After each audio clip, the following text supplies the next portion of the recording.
Hermanos, Dios los bendiga. Los saludo a todos en el nombre del Señor Jesucristo y los invito de una vez a que estemos ubicados en la palabra del Señor y sobre todo ocupando nuestro lugar en la mesa del Señor. La mesa del Señor para ser alimentados por el Espíritu Santo, para que nuestras almas sean nutridas con el alimento espiritual, el alimento celestial. Vamos a ir al libro de Génesis, el capítulo 26, y vamos a leer el versículo 14 y el 15, dice la palabra de Dios. Estamos hablando de Isaac. Dice, y tuvo hato de ovejas y hato de vacas y mucha labranza, y los filisteos le tuvieron envidia. Verso 15. Y todos los pozos que habían abierto los criados de Abraham su padre en sus días, los filisteos los habían cegado y llenado de tierra. Entonces estamos hablando, o dice la Sagrada Escritura, que Isaac era un hombre muy rico. Había heredado de su padre una enorme riqueza, una gran fortuna, representada, según dice la Escritura, en muchas ovejas, seguro miles de ovejas, y muchas vacas, muchísimo ganado, y además dice mucha labranza. Quiere decir que era una persona del campo, pero demasiado emprendedor, y sus cultivos eran muy grandes. Cultivaban seguramente, tantos granos y semillas y tanta cosa. Dice mucha labranza, y además dice la Escritura que eso, ser rico, ser una persona emprendedora, ser una persona como lo era él, produjo demasiadas envidias en su entorno, que los vecinos le tuvieran envidia. Hay gente que es demasiado envidiosos, y en vez de hacer lo mismo para que también las cosas les funcionen bien a ellos, más bien comienzan a sufrir envidia y a sentir celos y a trabar de pronto, a maquinar alguna manera de hacerle daño a la persona, como en este caso. Entonces, los pozos de agua en aquellos tiempos y en aquellos lugares era algo muy imprescindible para la subsistencia de las personas, e igualmente también para los animales. Los pozos eran compartidos por humanos y por animales para ser alimentados con el agua extraída de esos pozos a muchísimos metros de profundidad.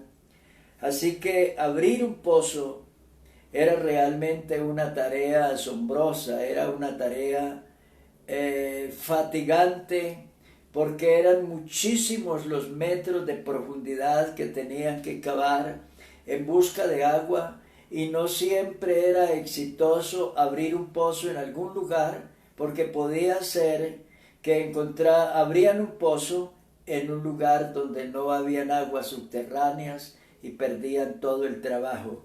Entonces, abrir pozos era realmente un trabajo donde necesitaba mucha mano de obra y también mucha inversión para poder abrir un pozo. Y esos pozos se convertían en algo supremamente importante para esa tribu o para esa familia que se alimentaban de ese pozo. Pero aquí, en ese pozo había agua, y era un pozo que había pertenecido a Abraham, su padre, pero pues Isaac, por ser hijo, vino para ocuparlo y para explotar ese pozo. Pero dice la Sagrada Escritura que los filisteos se llenaron de envidia y guerrearon contra los siervos de Isaac, y en venganza, dice la Escritura, y por envidia, los cegaron, llenándolos de tierra. Isaac, en vez de trabarse en pelea con esta gente o a insultos, dice la Biblia que se fue del lugar para otro lugar y abrió otros pozos, y allá llegaron los filisteos también a ponerles pleito, y pelearon, o sea, riñeron contra Isaac y sus siervos por ese pozo, por otro pozo. Isaac también les dejó ese pozo y se fue a otro lugar, y así sucesivamente. Dice la Sagrada Escritura que hasta que llegó a un lugar donde abrió otro pozo, y en ese lugar habían aguas, muchas aguas, y allí ya no hubo rencilla. Y entonces Isaac a ese otro lugar lo llamó lugares amplios y espaciosos, porque allí ya no hubo rencilla, y porque allí en ese lugar había demasiados pastos, y era muy aptos esos terrenos para la agricultura y para la ganadería. Pero ¿cuál es la reflexión que nosotros tenemos aquí de todo esto? La reflexión que hay aquí es que los filisteos llenaron de tierra, cegando este pozo de agua para privar a Isaac y a su gente del servicio y de la bendición del agua, y para privar también a sus bestias, a sus animales. ¿Qué enseñanza derivamos nosotros de todo esto? ¿Y qué conocimiento puede significar para nosotros esa lectura que sucedió en un tiempo tan lejano y en unas circunstancias tan desagradables y desalentadoras? Vamos a mirar más adelante donde el apóstol San Pablo está hablando de un ministerio a quien se llama ahí el nuevo pacto. Y San Pablo diserta sobre una cantidad de cosas de ese nuevo pacto, el pacto celebrado en el Nuevo Testamento, y dice que ese pacto está realizado con mejores promesas y con más grandes bendiciones. El apóstol San Pedro dice que ese pacto fue tan maravilloso, que fue con gloria, y que fue tan maravilloso ese pacto nuevo que el Señor vino a realizar. Dice que aún los ángeles anhelan mirar, saber de esas cosas que anhelan mirar los ángeles. Y en cuanto a los antiguos profetas y patriarcas y hombres de Dios del Antiguo Testamento, dice la Biblia que ellos preguntaban, inquirían, investigaban sobre las glorias que vendrían tras ellos, y a ellos les reveló que no era para ellos a quienes o para quienes ellos administraban esas cosas. Dice cosas que anhelan mirar los ángeles, sino que esas cosas eran administradas para nosotros, a quienes han alcanzado los tiempos de los siglos. Pero observe usted que también aparece un enemigo envidioso. Todas esas cosas, misterios y riquezas y revelaciones del reino de Dios, todas esas cosas tan bellas que tienen que ver con la vida eterna, que tienen que ver con la gracia, con la fe, que tienen que ver con la nueva vida en Cristo, y con tantas maravillas que están contadas y descritas en los evangelios, en los hechos, en las epístolas y en el libro de Apocalipsis. Todas esas cosas que están ahí son las que dice la Biblia que anhelan mirar los ángeles. Los ángeles quisieran saber de esto. Los ángeles quisieran haber participado o tener parte en este ministerio, el ministerio de la predicación del Evangelio, el ministerio de la gracia. Los ángeles hubieran querido ser pastores, ministros, misioneros, tener una actividad plena y directa en este ministerio, pero la Biblia dice que no es para los ángeles, ni que fueron los ángeles los llamados a este ministerio, sino a nosotros, dice la Biblia, quienes han alcanzado los tiempos de los siglos o el final de los siglos. Pero, ¿qué es lo que pasa con esto? Dice la Sagrada Escritura: pero si nuestro evangelio está encubierto entre los que se pierden, está encubierto, en los cuales el Dios de este siglo, o sea, el diablo, el Dios de este siglo es el diablo, cegó el entendimiento de los incrédulos, para que no les resplandezca la luz del evangelio de la gloria de Cristo, el cual es la imagen de Dios. Dice que el evangelio es la gloria de Cristo y que a la vez es la imagen de Dios. Entonces la persona que desprecia el evangelio, que lo rechaza, y que su actitud es contraria e incrédula al evangelio, mire a quién está rechazando. Dice que está rechazando a la gloria de Cristo, y a la vez la imagen de Dios. Es muy grave cuando una persona se opone, rechaza y es incrédulo al evangelio, pero eso tiene una razón.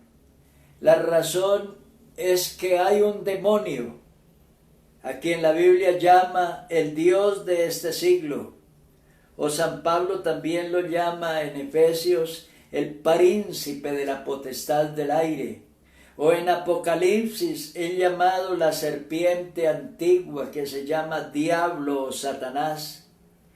Dice que ese demonio, a través de sus miles y millones de demonios que infectan este planeta por todas partes, y que están infiltrados e infiltrándose en todas partes, Dice que a través de sus ejércitos de demonios dispersos por el mundo, dice que trabajan cegando el entendimiento de los hombres, o sea, robando de los hombres la revelación, robando de los hombres la fe, robando de los hombres la posibilidad de creer en el Evangelio, la posibilidad de arrepentirse, la posibilidad de consagrarse, la posibilidad de santificarse, la posibilidad de nacer de nuevo, la posibilidad de ser nuevas criaturas, la posibilidad de servir en un santo ministerio para la gloria del Señor. ¿Cuántas personas han frustrado su vida en los caminos del Señor porque lo han intentado y no han podido, o porque nunca se han atrevido a tomar decisiones respecto a Dios y respecto a la vida eterna y respecto a la vida cristiana? Pero hay una causa. La causa es que así como allá en Gerar con Isaac, los filisteos muertos de envidia cegaron los pozos llenándolos de tierra para privar a Isaac y a su gente de la bendición del agua. Aquí también hay un demonio cegando la mente de los hombres. Cada día, a medida que este mundo se pervierte, se corrompe, cada día que este mundo desciende hacia los abismos de oscuridad y de pecado, es invadido por fuerzas del Averno, por fuerzas del infierno, es invadido. Por eso cada día este mundo es más incrédulo, cada día este mundo se aleja más de Dios, cada día este mundo le cierra las puertas a Dios y se torna más duro, más incrédulo y más rebelde y enemigo de Dios, enemigo de las cosas de Dios. Y la razón es porque hay un demonio, porque hay un diablo, porque hay un espíritu malo que trabaja en la mente de los hombres, creando incredulidad, produciendo en el hombre torpeza e incredulidad, produciendo en el hombre dureza y rebeldía contra Dios. Es un demonio, la causa es un demonio, dice la Sagrada Escritura. Pero a la vez San Pablo explica o quiere decir por qué causa, cuál es el afán del demonio para privar a los hombres, para que los hombres no busquen a Dios, no conozcan a Dios, no sepan de Dios. ¿Cuál es el afán?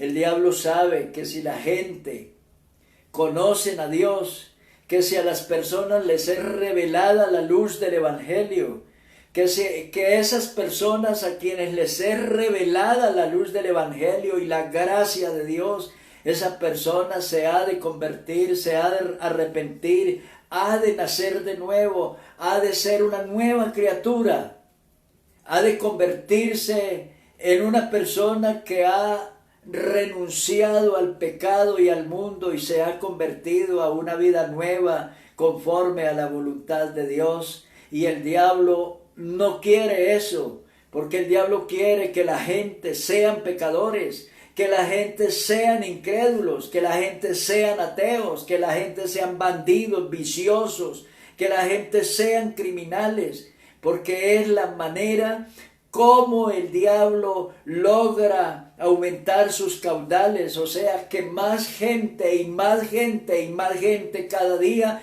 lo sigan a él en su desventurada suerte. Eso es lo que quiere. Pero mire de lo que los está privando, dice San Pablo, hasta que el apóstol San Pablo está diciendo de qué está privando el diablo a la gente. Dice aquí: para que el Dios de nuestro Señor Jesucristo, el Padre de gloria, os dé espíritu de sabiduría y de revelación en el conocimiento de Él.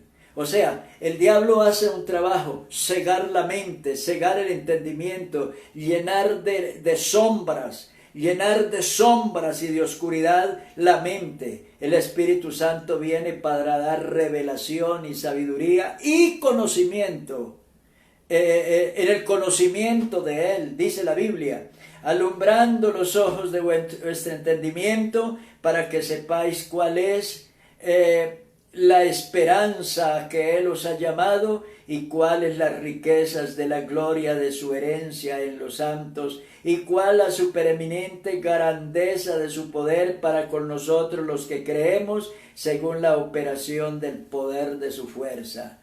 Eso es lo que el diablo no quiere, que usted conozca a Dios a través del Evangelio, que a usted le sea iluminado, que su mente se llene de luz para conocer a Dios, para conocer el Evangelio, para conocer su palabra, para conocer la gracia redentora que lo puede transformar, que lo puede convertir y es más, la gracia redentora que lo puede llevar al cielo. Dios les bendiga, te deseo una feliz noche, que la gracia del Señor te acompañe siempre.